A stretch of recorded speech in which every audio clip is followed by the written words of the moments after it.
మనకు జీవవృక్షమునిచ్చుటకు వచ్చిన క్రీస్తు అన్సంహు గారు ఈ పేరుగల ఉపదేశంతో రండి మంచి చెడుల తెలివినిచ్చు వృక్షము మరియు జీవవృక్షం గురించి అధ్యయనం చేద్దాం. పరిశుద్ధ గ్రంథం యొక్క 66 గ్రంథాలు మర్మంతో నిండి ఉన్నవి. అందువల్లే మనమెన్నటికీ పరిశుద్ధ గ్రంథం నుండి ఏదియూ మార్చకూడదని ప్రకటన 22వ అధ్యాయంలో వ్రాయబడెను. ప్రకటన 5లో దావీదు వేరు చిగురు వస్తేనే తప్ప పరిశుద్ధ గ్రంథము ఎన్నటికీ విప్పబడదని వ్రాయబడెను. పరిశుద్ధ గ్రంథము మనుషుల యొక్క అధ్యయనం కాదు. ఈ కారణంగా పరిశుద్ధ గ్రంథంలో దాగి ఉన్న రహస్యములను మనం ఎలా గ్రహించగలము? ఎవరు రావలెను? దేవుడు తప్పక రావలెను. దేవుని బోధనలు లేకుండా మనం సరి అయిన గ్రహింపును కలిగి ఉండలేము. నేను మీకు ఒక ఉదాహరణ ఇస్తాను. ఒక తల్లి తన బిడ్డ కొరకు రాత్రింబవళ్ళు దేవునికి ప్రార్థించెను. ఆమె ప్రార్థిస్తుండగా ఆమె ముఖంపై కన్నీళ్లు కారెను. ఇంతలో ఒక చిన్న గాజు పరీక్ష గొట్టంలో ఒక కన్నీటి చుక్క పడింది. ఒక ఉపాధ్యాయుడు తన విద్యార్థులకు తల్లి యొక్క హృదయపూర్వక కన్నీటిని కలిగి ఉన్న గాజు పరీక్ష గొట్టాన్ని అందించెను. ప్రతి ఒక్కరూ మీరు చూసే గాజు పరీక్ష నాలికలో తల్లి యొక్క కన్నీటి చుక్క ఉన్నది. ఇప్పుడు మనం భాగాలను విశ్లేషించవలసి ఉన్నట్లయితే దాని లోపల ఏ మూలకాలు ఉండవచ్చు అని అతడు అడిగాడు. భౌతిక దృక్కోణం నుండి చూస్తే కన్నీళ్లు నీరు మరియు కొద్ది మొత్తంలో లవణాలు కలిగి ఉంటాయి. ఏమైనా ఇంకా ఏదో ఉందని మీరు అనుకోవటం లేదా అంటూ అతడు కొనసాగించాడు. ఉపాధ్యాయుడు మరలా ఈ కన్నీటి చుక్కలో తన బిడ్డ పట్ల తల్లి యొక్క హృదయపూర్వక ప్రేమ ఉంటుంది. ఏదైనా శాస్త్రీయ సాధనాన్ని ఉపయోగించి మీరు ఆ ప్రేమను తీయగలరా అని అడిగాను. ఎవరైనా దానిని బయటకు తీయగలరా? తన బిడ్డ పట్ల తల్లి యొక్క హృదయపూర్వక ప్రేమ మరియు అంకిత భావం ఆ కన్నీటి బొట్టులో ఉన్నది. కానీ దాని నుండి వాటిని తీయడం అసాధ్యం. మనం ఈ విషయం గురించి ఆలోచిస్తుండగా ఈరోజు పరిశుద్ధ గ్రంథంలో దాగి ఉన్న దేవుని యొక్క లోతైన చిత్తం గురించి ఆలోచిద్దాం. ఈ భూమిపైకి రావడం ద్వారా దేవుడు మన కొరకు ఎలా ప్రయాసపడ్డారు? వారు కన్నీటి చుక్కను ఎన్ని మార్లు విశ్లేషించినను అందులోని ప్రేమను మరియు త్యాగమును కనుగొనడం అసాధ్యం. అయినను ఆ కన్నీటి చుక్కలో అసంఖ్యాకమైన మూలకాలు చొప్పించబడెను. తన బిడ్డ పట్ల అంకిత భావం మరియు ప్రేమతో పాటు తల్లి యొక్క హృదయపూర్వక మనస్సు అందులో ఉన్నది. ఇది ఏ సాధనాల ద్వారా బయటకు తీయబడదు. ఈరోజు మనకు జీవవృక్షమును ఇచ్చుటకు ఈ భూమిపైకి వచ్చిన పరలోకపు తండ్రి మరియు పరలోకపు తల్లి యొక్క త్యాగమును మరియు ప్రేమను మనం గ్రహించవలెను. వారు మనలను ఇంతగా ప్రేమించారు అని మనం గ్రహించవలెను. పరలోకపు తండ్రి మరియు పరలోకపు తల్లి తమ శరీరాన్ని చీల్చి వారి రక్తాన్ని చిందించడం ద్వారా తమ పిల్లలను రక్షించారు. మనం పరిశుద్ధ గ్రంథంలోని ఈ ప్రేమను గ్రహించవలెను. ఈరోజు ఈ విషయానికి సంబంధించి రండి పరిశుద్ధ గ్రంథపు వాక్యములను అధ్యయనం చేద్దాం. రండి ఆదికాండం 2వ అధ్యాయము 16వ వచనం చూద్దాం. ఆదికాండం 2వ అధ్యాయం 16వ వచనంలో ఇలా వ్రాయబడెను. మరియు దేవుడైన యెహోవా ఈ తోటలోనున్న ప్రతి వృక్ష ఫలములను నీవు నిరభ్యంతరంగా తినవచ్చును. అయితే మంచి చెడ్డల తెలివినిచ్చు వృక్ష ఫలములను తినకూడదు. నీవు వాటిని తిను దినమున నిశ్చయముగా చచ్చెదవని నరునికి ఆజ్ఞాపించెను. దేవుడు ఈ తోటలోనున్న ప్రతి వృక్ష ఫలములను నీవు నిరభ్యంతరముగా తినవచ్చును. అయితే మంచి చెడ్డల తెలివినిచ్చు వృక్ష ఫలములను తినకూడదు. నీవు వాటిని తిను దినమున నిశ్చయముగా చచ్చెదవు అని సెలవిచ్చారు. ఏమైనా ఆదాము మరియు అవ్వ సర్పం చేత మోసగించబడి ఆ ఫలమును తిన్నారు. ఫలితంగా వారు త్రోసివేయబడ్డారు. అలాంటి దయనీయమైన పరిస్థితి జరగలేదా? రండి 3వ అధ్యాయం వద్దకు కదులుదాం. 3:1 దేవుడైన యెహోవా చేసిన సమస్త భూజంతువులలో సర్పము యుక్తిగలదై ఉండెను. అది ఆ స్త్రీతో, ఇది నిజమా? ఈ తోట చెట్లలో దేని ఫలములనైనను మీరు తినకూడదని దేవుడు చెప్పెనా అని అడిగెను. అందుకు ఆ స్త్రీ, ఈ తోట చెట్ల ఫలములను మేము తినవచ్చును.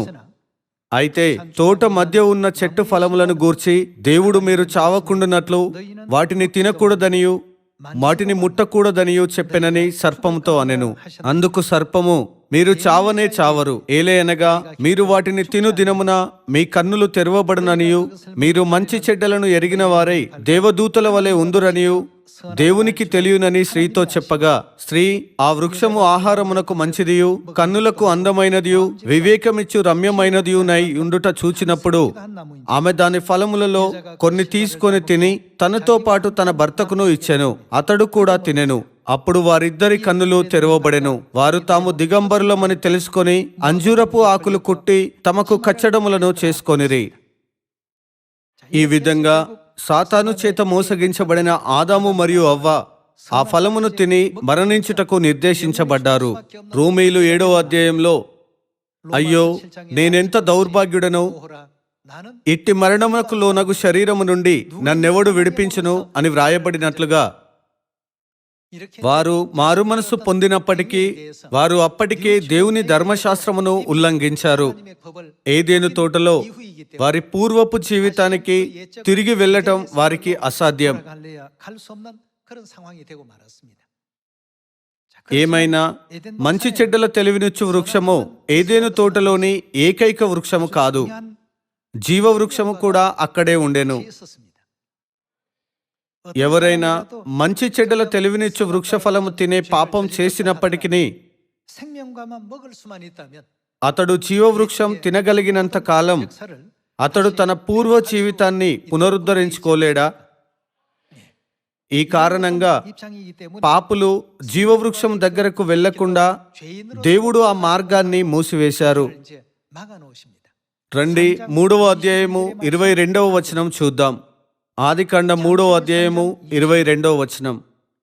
అప్పుడు దేవుడైన యెహోవా, ఇదిగో మంచి చెడ్డలను ఎరుగునట్లు ఆదాము మనలో ఒకని వంటి వాడాయను. కాబట్టి అతడు ఒకవేళ తన చెయ్యి చాచి జీవవృక్ష ఫలమును కూడా తీసుకొని తిని నిరంతరము జీవించునేమో అని ఆ రెండు వృక్షాల యొక్క లక్షణాలను మనం పరిశీలించవలెను. దేవుడు మంచి చెడ్డల తెలివినిచ్చు వృక్ష ఫలమును తినువారిని మరణానికి నడిపించే వృక్షముగా సృష్టించారు. జీవవృక్షం గురించిన సంగతి ఏమిటి? దేవుడు దానిని నిత్యజీవం వద్దకు నడిపించే వృక్షముగా సృష్టించారు. రండి 23 కొనసాగిద్దాం. దేవుడైన యెహోవా అతడు ఏ నేల నుండి తీయబడెనో దాన్ని సేద్యపరచుటకు ఏదెను తోటలో నుండి అతన్ని పంపివేశెను. అప్పుడు ఆయన ఆదామును వెళ్ళగొట్టి ఏదెను తోటకు తూర్పు దిక్కున కెరూబులను జీవవృక్షమునకు పోవు మార్గమును కాచుటకు ఇటు అటు తిరుగుచున్న ఖడ్గజ్వాలను నిలువబెట్టెను. ఆదాము మరియు అవ్వ జీవవృక్షమును సమీపించాలని కోరినప్పటికీ అక్కడ ఎవరు ఉండెను? దేవుని ఆజ్ఞ ప్రకారం కెరూబులు మండుచున్న ఖడ్గములను పట్టుకొని జీవవృక్షమునకు గల మార్గమును సంరక్షించెను. మానవాళి జీవవృక్షం నుండి తినగలిగినట్లయితే వారు ఆదాము మరియు అవ్వ నుండి సంక్రమించిన పాపం నుండి విముక్తి పొందగలిగేవారు. ఆదాము యొక్క అసలైన పాపం ఈనాటి మానవాళికి సంక్రమించలేదా? పాపమును తీసివేయుటకు మానవాళి తప్పక జీవవృక్షం నుండి తినవలెను. మీరు విభిన్నమైన చింతలను కలిగి ఉండవచ్చు. విద్యార్థుల విషయానికొస్తే వారు చదివి పరీక్షలలో తోటి వారితో పోటీ పడవలెను. కార్మికుల విషయానికొస్తే వారు తొలగించబడతారని చింతిస్తారు మరియు వారి యజమాని గురించి జాగ్రత్తగా ఉంటారు. మీరు ఒక కంపెనీ యొక్క CEO అయినట్లయితే నేను కంపెనీని ఎలా సమర్థవంతంగా నిర్వహించగలను అని ఆలోచిస్తూ మీరు ఆందోళన చెందుతారు. ఈ విధంగా ప్రతి ఒక్కరూ భిన్నమైన ఆందోళనలు కలిగి ఉన్నారు. ఏమైనా మనం ఈ భూమిపైకి త్రోసివేయబడి సమస్తమును కోల్పోయినప్పటికీ మనం తప్పక కనుగొనవలసిన ఒక విషయం ఉన్నది. అది జీవవృక్షము. ఇది అత్యంత ముఖ్యమైనది. మనం ఎన్నటికీ దీనిని కోల్పోకూడదు. ఏదెను తోట యొక్క చరిత్ర ద్వారా దేవుడు మనలను అసలైన పాపం విషయమై మేల్కొల్పినప్పుడు మనం ఈ విషయాల పట్ల సమాధానాన్ని కనుగొనవలెను. ఈ భూమిపై మనం ఉనికిలో ఉన్న కారణం ఇదే. ప్రజలకు దీని గురించి తెలియనందున వారు నేనెలా బాగా డబ్బును సంపాదించగలను, నేను ఇతరుల కంటే ఎలా ఉత్తమంగా మారగలను, వారు అలాంటి ఆందోళనకరమైన స్థితిలో ఉన్నారు. ఇది నిజంగా దురదృష్టకరము. ఆది కాండంలో రాయబడినట్లుగా మంచి చెడ్డల తెలివినిచ్చు వృక్షము నుండి పాపం ప్రారంభమైనది గనక జీవవృక్షము పాపం యొక్క సమస్యలన్నింటినీ పరిష్కరించే తాళపు చెవిగా మారును. కావున పరిశుద్ధ గ్రంథంలో ఇలా వ్రాయబడెను, ఆయన తానే మనకు చేసిన వాగ్దానము. అది ఏమిటి? అది నిత్య జీవము. జీవవృక్షం యొక్క లక్షణం ఏమిటి? దానిని తినువారిని అది నిత్య జీవం వద్దకు నడిపించును. దేవుడు మనకిచ్చిన వాగ్దానం గురించి ఆలోచించండి. అది మనకు నిత్య జీవమును ఇచ్చుటకు. మరో మాటలో చెప్పాలంటే దేవుడు మనకు ఏమి ఇచ్చును? ఏదేను తోట యొక్క చరిత్ర గురించి ఆలోచించండి. అంతిమంగా జీవవృక్షం లేకుండా మనకు నిత్య జీవం ఇవ్వబడనేరదు. ఈ కారణం వల్ల దేవుడు మనకు నిత్య జీవమును వాగ్దానం చేయలేదా? మన విశ్వాసం విషయానికి వస్తే జీవవృక్షమును పునరుద్ధరించకుండా 100 సంవత్సరాల విశ్వాసపు జీవితం కూడా వ్యర్థమవుతుంది. ఎందుకనగా అది లేకుండా ఎవ్వరూ పాపం నుండి విడుదల పొందలేరు. అయితే జీవవృక్షం యొక్క నిజ స్వరూపం ఏమిటి? రండి జీవవృక్షం యొక్క నిజ రూపం గురించి కనుగొందాం. రండి యోహాను గ్రంథం 6వ అధ్యాయం వద్దకు మల్లుదాం. రండి 53వ వచనం చూద్దాం. కావున యేసు ఇట్లనెను, మీరు మనుష్య కుమారుని శరీరం తిని ఆయన రక్తము త్రాగితేనే గాని మీలో మీరు ఏమి కలిగి ఉండరు? జీవము గలవారు కారు. నా శరీరము తిని నా రక్తము త్రాగువాడే ఏమి గలవాడు? నిత్య జీవము గలవాడు. ఇక్కడ మనం నిత్య జీవం అనే పదం పట్ల దృష్టి పెట్టవలెను. మానవాళి జీవవృక్షం ద్వారా తప్ప నిత్య జీవమును పొందేందుకు మరే మార్గము లేదు. అయినను 2000 సంవత్సరాల క్రితం యేసుక్రీస్తు ఈ భూమిపైకి వచ్చినప్పుడు మానవాళిపై జాలి చూపిస్తూ ఆయన ఏ బోధనను ప్రకటించారు? ఆయన నా శరీరము తిని నా రక్తము త్రాగువాడే ఏమి గలవాడు? నిత్య జీవము గలవాడు. అంత్యదినమున నేను వానిని లేపుదును. నా శరీరము నిజమైన ఆహారమును, నా రక్తము నిజమైన పానమునై ఉన్నది. నా శరీరము తిని నా రక్తము త్రాగువాడు నా యందును నేను వాని యందును నిలిచియుందుము. ఏదేను తోటలో జీవవృక్షమును తినువారు నిత్య జీవాన్ని పొందుకోగలరని దేవుడు సెలవిచ్చారు. మరియు యోహానులో మనుష్య కుమారుని శరీరము తిని ఆయన రక్తము త్రాగువారు నిత్య జీవం గలవారని యేసుక్రీస్తు చెప్పారు. క్రొత్త నిబంధనలోని ఈ జతవచనం ద్వారా జీవవృక్షం యొక్క నిజ స్వరూపంను మనం గ్రహించగలము. ఏదేను తోటలో యేసుక్రీస్తు యొక్క శరీరము మరియు ఆయన యొక్క రక్తము దేనిని సూచిస్తుంది? మనం సమస్యను నిశితంగా పరిశీలించినట్లయితే మనం సమాధానాన్ని కనుగొనగలము. సమస్య ఉన్న చోటే పరిష్కారం ఉంటుందని ప్రజలు చెప్పుదురు కదా. పాపమునకు పరిష్కారం ఏదేను తోటలో ఉన్నది. ఏదేను తోటలో జీవవృక్షము తప్ప నిత్య జీవానికి ఇతర మార్గం లేదని వ్రాయబడినందున యేసుక్రీస్తు యొక్క శరీరము మరియు రక్తము దేనిని సూచిస్తుంది? యేసుక్రీస్తు యొక్క శరీరము మరియు రక్తము జీవవృక్షమును సూచిస్తుంది. పాత నిబంధన ఒక ఛాయ మరియు క్రొత్త నిబంధన అనునది నిజ స్వరూపము. ఏదేను తోటలోని జీవవృక్షము ఒక ఛాయ. నిజరూపం ఏమిటి? జీవవృక్షం యొక్క నిజరూపమైన తన శరీరము మరియు రక్తము ద్వారా క్రీస్తు మానవాళికి నిత్య జీవం ఇచ్చునని వాగ్దానం చేశారు. అయితే మనమెలా యేసుక్రీస్తు యొక్క శరీరం తిని ఆయన రక్తమును త్రాగగలము? ఈ విషయాన్ని తప్పుగా అర్థం చేసుకుంటే తొలినాటి సంఘంలో జరిగిన హింస లాంటిది జరగవచ్చు.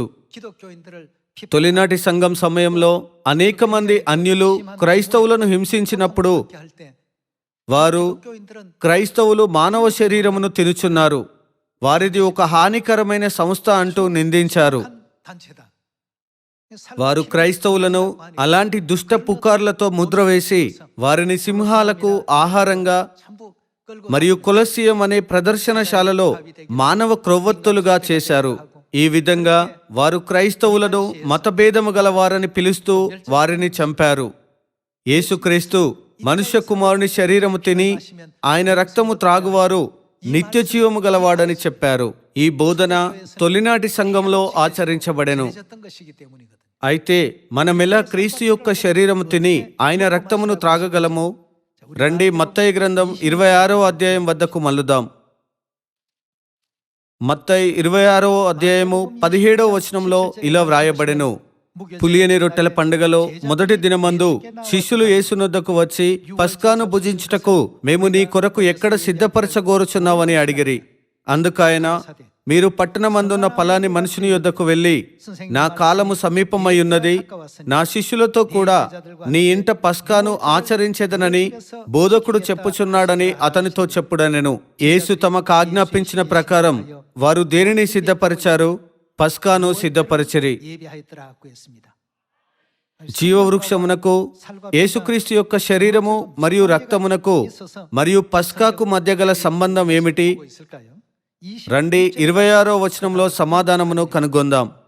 26వ వచనం: వారు భోజనం చేయుచుండగా, వారు పస్కాను ఆచరించుచుండగా, యేసు ఒక రొట్టె పట్టుకొని దాన్ని ఆశీర్వదించి విరిచి తన శిష్యులకిచ్చి, మీరు తీసుకొని తినుడి, ఇది ఏమిటి? నా శరీరం అని చెప్పెను. పస్కా రొట్టె తన శరీరమని ఆయన చెప్పారు.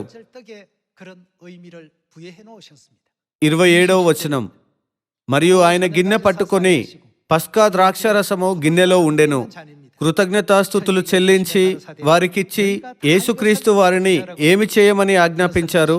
దీనిలోనిది మీరందరూ త్రాగుడి, ఇది ఎవరి రక్తము?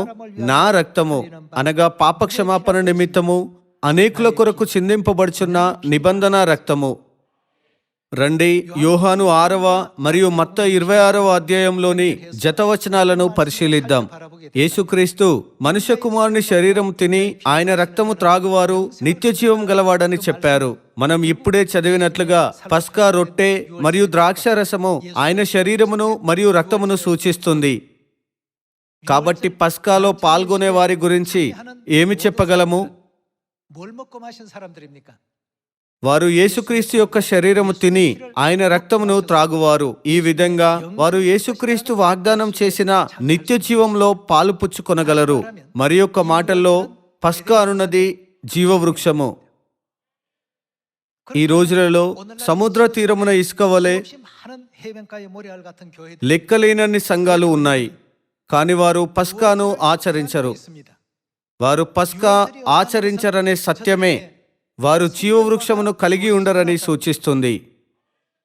వారు జీవవృక్షమును కలిగి ఉండలేదనే సత్యమే వారు పాపం యొక్క నియంత్రణలో ఉన్నారని నిరూపిస్తుంది. పస్కా అనున్నది మనలను పాపం మరియు మరణం యొక్క శక్తి నుండి రక్షించే సత్యము కాదా? పస్కా మనలను నిత్య జీవాన్ని కలిగి ఉండేలా అనుమతించదా? కాబట్టి మానవులకు అత్యంత అవసరమైనది ఏమిటి?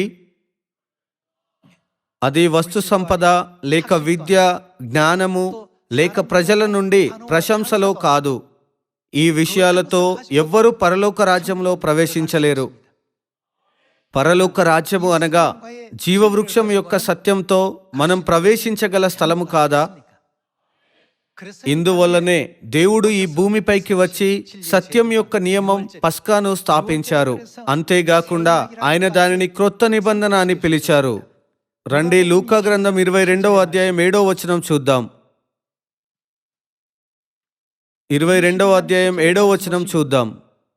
పస్కా పశువును వధింపవలసిన పులియని రొట్టెల దినము రాగా యేసు పేతురును యోహానును చూచి, మీరు వెళ్ళి మనము భుజించుటకై పస్కాను మన కొరకు సిద్ధపరచుడని వారిని పంపెను. రండి 13వ వచనం వద్దకు కదుల్దాం. వారు వెళ్ళి ఆయన తమతో చెప్పినట్టు కనుగొని పస్కాను సిద్ధపరిచిరి. ఆ గడియ వచ్చినప్పుడు ఆయనయు ఆయనతో కూడా అపోస్తులను పంక్తిని కూర్చుండిరి. అప్పుడు ఆయన, నేను శ్రమ పడక మునుపు మీతో కూడా యేసు ఏమి చేయుటకు మిక్కిలి ఆశపడెను, ఈ పస్కాను భుజింపవలనని మిక్కిలి ఆశపడితిని. యేసుక్రీస్తు ఈ పస్కాను భుజించుటకు ఎందుకు మిక్కిలి ఆశపడ్డారో మీరు గ్రహించగలరా? అది ఎందుకనగా పస్కా లేకుండా మానవాళి యొక్క పాపములకు పరిష్కారం ఉండదు గనక. మనం పరలోకంలో ప్రవేశించుటకు అత్యంత ముఖ్యమైన తాళపు చెవి ఈ సత్యములో ఉన్నది. అందుకే యేసుక్రీస్తు ఈ పస్కాను భుజింపవలనని మిక్కిలి ఆశపడితిని అని చెప్పారు. అప్పుడు మాత్రమే మూసివేయబడిన జీవవృక్షమునకు గల మార్గము చివరకు తెరవబడగలదు. రండి పస్కా పండుగను ఆచరించే దృశ్యాన్ని చూద్దాం. రండి 19వ వచనం వద్దకు వెళ్దాం. 19వ వచనం. పిమ్మట ఆయన యొక్క రొట్టె పట్టుకొని కృతజ్ఞతాస్తుతులు చెల్లించి దాన్ని విరిచి వారికిచ్చి, ఇది మీ కొరకు ఇయ్యబడుచున్న నా శరీరము. యేసుక్రీస్తు పస్కా రొట్టె తన శరీరమని చెప్పెను. నన్ను జ్ఞాపకం చేసుకొనుటకు దీన్ని చేయుడని చెప్పెను. ఆ ప్రకారమే భోజనమైన తరువాత ఆయన గిన్నెయు పట్టుకొని, పస్కా ద్రాక్షరసము గిన్నెలో ఉన్నది. ఈ గిన్నె ఏమిటి? మీ కొరకు చిందింపబడుచున్న నా రక్తము వలనైన క్రొత్త నిబంధన. పస్కా అనున్నది క్రొత్త నిబంధన యొక్క సత్యము. క్రొత్త నిబంధన ద్వారా మనం పాపక్షమాపణను పొందగలము. క్రొత్త నిబంధన ద్వారా క్రీస్తు దేవునికి మరియు మనకు మధ్యన మధ్యవర్తి పాత్రను పోషిస్తున్నారు. ఆయన మన పాపాలన్నింటినీ క్షమిస్తారు మరియు మన పాపాలను ఇక గుర్తుంచుకొనరు. ఆయన మనకు పరలోక వారసత్వమును అనగా పరలోక రాజ్యమును కూడా అనుగ్రహించును. ఈ కారణాలన్నింటి వల్ల ఆయన మనకు జీవవృక్షం యొక్క సత్యమైన పస్కాను తీసుకొని వచ్చారు. అయితే కేవలం ఎవరైనా పస్కాను తీసుకొని రాగలరా? ఆదికాండంలో వ్రాయబడిన విషయాలను మనం పరిశీలిస్తే జీవవృక్షమునకు గల మార్గమును అడ్డుకొనుటకు దేవుడు కెరూబులను ఉంచారని మనం తెలుసుకోవచ్చు. అది కేవలం ఎవరి ద్వారానైనా చేరుకోలేనిది. అయితే ఈ మార్గాన్ని ఎవరు తెరవగలరు? జీవవృక్షమునకు గల మార్గాన్ని ఎవరు అడ్డుకున్నారో మనం పరిశీలించినప్పుడు సమాధానము స్పష్టమవుతుంది. మార్గాన్ని ఎవరు మూసివేశారు? దానిని మూసివేసినది దేవుడు. కాబట్టి ఒక అధ్యక్షుడు వచ్చి మార్గం తెరవండి అని చెప్పినట్లయితే దేవుని చేత మూసివేయబడిన మార్గము తెరవబడుతుందా? ఈ మార్గాన్ని ఎవరు తెరవగలరు? అది దేవుడు మాత్రమే. దేవుడు తప్పక వచ్చి మన కొరకు మార్గాన్ని తెరవవలెను. అందుకనే యేసుక్రీస్తు ఈ భూమిపైకి శరీరధారిగా వచ్చిన దేవుడు తన మొదటి రాకడలో మార్గాన్ని తెరిచారు. ఆయన క్రొత్త నిబంధన యొక్క పస్కాలో జీవవృక్షమునకు గల సత్యమును ఉంచారు. ఏమైనా ఏదో దురదృష్టకరమైన సంఘటన జరిగింది. యేసుక్రీస్తు ఆరోహణమైన తర్వాత సంఘము దాదాపు 100 సంవత్సరాలు పస్కాను ఆచరించెను. కానీ క్రీస్తు శకం 155లో విభేదాలు తలెత్తెను. ఆ సమయంలో సంఘము తూర్పు సంఘము మరియు పశ్చిమ సంఘముగా విభజించబడెను. మనం దీనిని సంఘము చరిత్రలో కనుగొనగలము. పాలికార్ తూర్పు సంఘం యొక్క ప్రతినిధి. ఆయన, మేము నిస్సాను 14వ దినం తప్ప ఏ ఇతర దినమందు పస్కాను ఆచరించాలని కోరము. యేసుక్రీస్తు చేసినది ఇదే. మరియు అపోస్తులందరూ కూడా నిస్సాన్ నెల 14వ దినమందు పస్కాను ఆచరించారు. ఈ తేదీలో కాకుండా ఆదివారం అందు పస్కా ఆచరించడం అర్థం లేనిది. క్రీస్తు శకం 155లో పశ్చిమ సంఘంలోని అనిసెటస్ మరియు తూర్పు సంఘంలోని పాలికార్ప్ మధ్య మొదటి వివాదం తలెత్తెను. కాని వారు ఒక ఒప్పందాన్ని చేరుకోలేకపోయారు. అయితే దాదాపు క్రీస్తు శకం 197లో పస్కా కొట్టివేయుటకు రెండవ ప్రయత్నం ప్రారంభమైంది. 또 시작되었습니다. పోప్ విక్టర్ పస్కా ఆదివారమందు ఆచరించబడవలెను అని ప్రకటించి ఇతరులను బలవంత పెట్టాడు. 끌고 갔습니다. ప్రతిస్పందనగా తూర్పు సంఘంలోని పాలిక్రేట్స్ అతనికి వ్యతిరేకంగా నిరసన తెలిపారు. 8వ బిషప్గా నిస్సాను 14వ దినం తప్ప మరే ఇతర దినమందు పూర్వీకులు పస్కాను ఆచరించడం నేనెన్నడూ చూడలేదు. ఇది సంఘము చరిత్రలో నమోదు చేయబడెను. నేను ఇంతకు ముందెన్నడూ చూడని విషయం అది. మేము దానిని సహించలేము. క్రీస్తు శకం 197లో రెండవ వివాదం జరిగెను. కానీ ఆ ప్రయత్నం మరొకసారి విఫలమైంది. 또 무산이 되었습니다. ఏమైనా క్రీస్తు శకం 325లో జీవవృక్షం యొక్క సత్యమైన పస్కా కొట్టివేయబడెను. యేసుక్రీస్తు మానవాళికి ఇచ్చిన అతి గొప్ప బహుమతి కొట్టివేయబడెను. 져버리게 됩니다. మంచి చెడ్డల తెలివినిచ్చు వృక్షఫలం తినడం ద్వారా మానవాళి మరణించుటకు నిర్దేశింపబడెను. కనుక వారికి కావలసినది జీవవృక్షము. వారికి కావలసినది డబ్బు లేదా ఏ విధమైన విద్యనో లేదా కీర్తి లేదా శక్తినో కాదు. ఏమైనా జీవవృక్షం యొక్క సత్యమైన పస్కా కొట్టివేయుటకు 155, 197 మరియు 325 సంవత్సరంలో ప్రయత్నాలు జరిగెను. 그러다가 결국 చివరకు రోమా చక్రవర్తి కాన్స్టాంటిన్ బిషప్లందరినీ అనగా తూర్పు సంఘాలు మరియు పశ్చిమ సంఘాల నుండి, ఈ ఆధునిక మాటలలో చెప్పాలంటే పాస్టర్లందరినీ ప్రోగు చేశాడు. మరియు చక్రవర్తిగా తన అధికారంతో అతను క్రీస్తు శకం 325 సంవత్సరంలో నైసియా సభలో పస్కాను రద్దు చేశాడు. పస్కా యొక్క రద్దు అనున్నది నిరీక్షణ లేకపోవటాన్ని సూచిస్తుంది. పరలోకంలో పాపం చేసిన మానవాళి కొరకు అత్యంత ఆవశ్యకమైన అంశమనగా యేసుక్రీస్తు మానవాళికి బహుమతిగా అనుగ్రహించిన క్రొత్త నిబంధన యొక్క పస్కా. అయినప్పటికీ వారు ప్రజలు దానిని ఆచరించకుండా నిషేధించారు. పాటించే వారిని చెరసాలలో ఉంచారు. 1600 సంవత్సరాల సుదీర్ఘ కాలంలో ప్రజలు పస్కాను ఆచరించటం లేదు మరియు ఇది ఈనాటి వరకు కొనసాగుచున్నది. ఏమైనా ఈ భూమిపైకి దేవుని రాకడ యొక్క ఉద్దేశం ఏమిటి? ఆయన మానవాళిని రక్షించుటకు వచ్చును. తన కొరకు వేచి ఉన్న వారి రక్షణ నిమిత్తము ఆయన రెండవసారి ప్రత్యక్షమగును. ఆయన రెండవసారి వచ్చినప్పుడు ఆయన ఖాళీ చేతులతో రాకూడదు. ఆయన ఏమి తీసుకొని రావాలను? మానవాళిని వారి పాపాల నుండి విమోచించుటకు ఆయన జీవవృక్షమును తీసుకురావలెను. కావున ఆయన రెండవసారి వచ్చినప్పుడు ఆయన జీవవృక్షం యొక్క సత్యమైన పస్కాను తీసుకురావలెను. ఇవి నా సొంత మాటలు లేదా అభిప్రాయాలు కాదు. ఇవి పరిశుద్ధ గ్రంథంలోని బోధనలు మరియు క్రీస్తు అన్సాంగ్హోం గారు మనకు బోధించిన విషయాలు. ఈనాడు ఈ లోకంలోని సంఘాలు పస్కా అనవసరమని చెప్పుదురు, కానీ నిజానికి పరలోక రాజ్యంలో ప్రవేశించాలనుకునే వారికి ఇది ఖచ్చితంగా అవసరము. రండి యెషయా 25వ అధ్యాయము 6వ వచనం చూద్దాం. ఈ పర్వతం మీద సైన్యములకు అధిపతియగు యెహోవా సమస్త జనముల నిమిత్తము క్రొవ్విన వాటితో విందు చేయును. మడ్డి మీదనున్న ద్రాక్షారసముతో విందు చేయును. మూలుగు గల క్రొవ్విన వాటితో విందు చేయును. ఇంకా ఏమి సిద్ధపరచబడును? మడ్డి మీది నిర్మలమైన ద్రాక్షారసముతో విందు చేయును. ఈ ద్రాక్షారసం ఎంతకాలం నిల్వ చేయబడెను?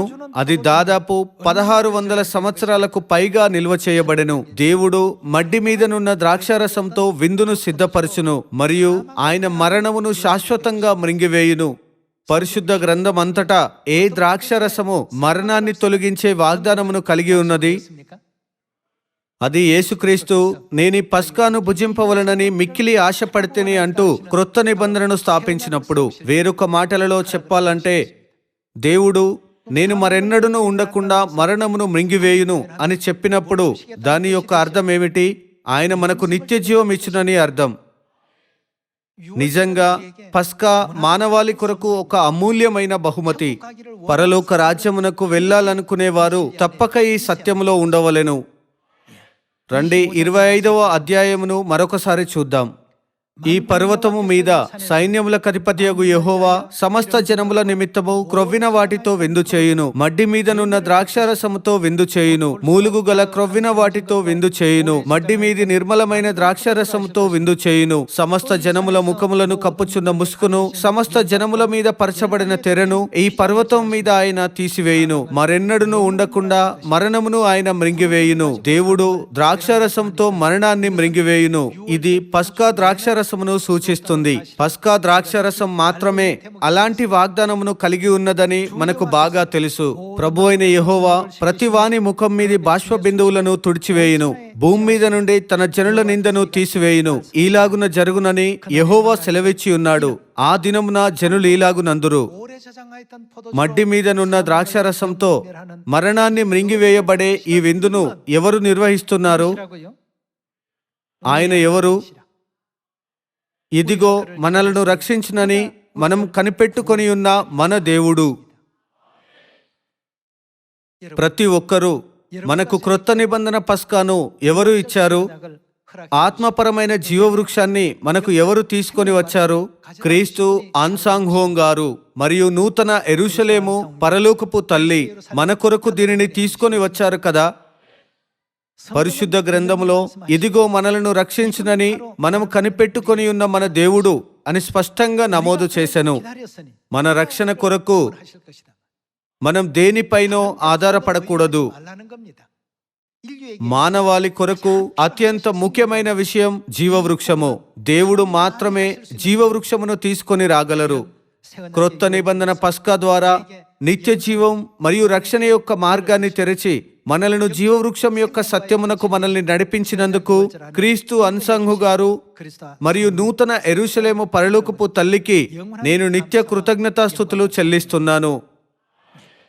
오직 క్రొత్త నిబంధన పస్కాతో వచ్చువారు అనగా మానవాళి యొక్క రక్షణ నిమిత్తము రెండవసారి ప్రత్యక్షం కాబోయే క్రీస్తు. ఆయన మన పాపముల నుండి మనలను విమోచించును. దయచేసి దీనిని పరిశుద్ధ గ్రంథం యొక్క ప్రవచనముల ద్వారా మరొకసారి నిర్ధారించుకోండి. క్రీస్తు అన్సాంగ్హోంగ్ గారు మనలను ఎక్కడికి నడిపించినను మరియు పరలోకపు తల్లి మనల్ని ఎక్కడికి నడిపించినను అంతం వరకు మనం ఎన్నటికీ వారిని వెంబడించడంలో విఫలం కాకూడదు. దేవుని సంఘం మాత్రమే జీవవృక్షమును కలిగి ఉన్నది. పరలోకపు తండ్రి మరియు పరలోకపు తల్లి మనలను సత్యంలోనికి పిలిచారు మరియు క్రొత్త నిబంధన పస్కాను తెలుసుకునేలా మనలను అనుమతించారు. రండి, ఈ సంతోషకరమైన విశ్రాంతి దినమందు మనం వారికి కృతజ్ఞతలు మరియు ఘనతను చెల్లిద్దాం. మన హృదయంలో ఇటువంటి సంతోషాన్ని కలిగి ఉంటూ రండి ప్రకాశవంతమైన నిరీక్షణతో జీవిద్దాం. ఇంతటితో నేను ఈనాటి ఉపదేశాన్ని ముగించాలనుకుంటున్నాను. చాలా ధన్యవాదములు.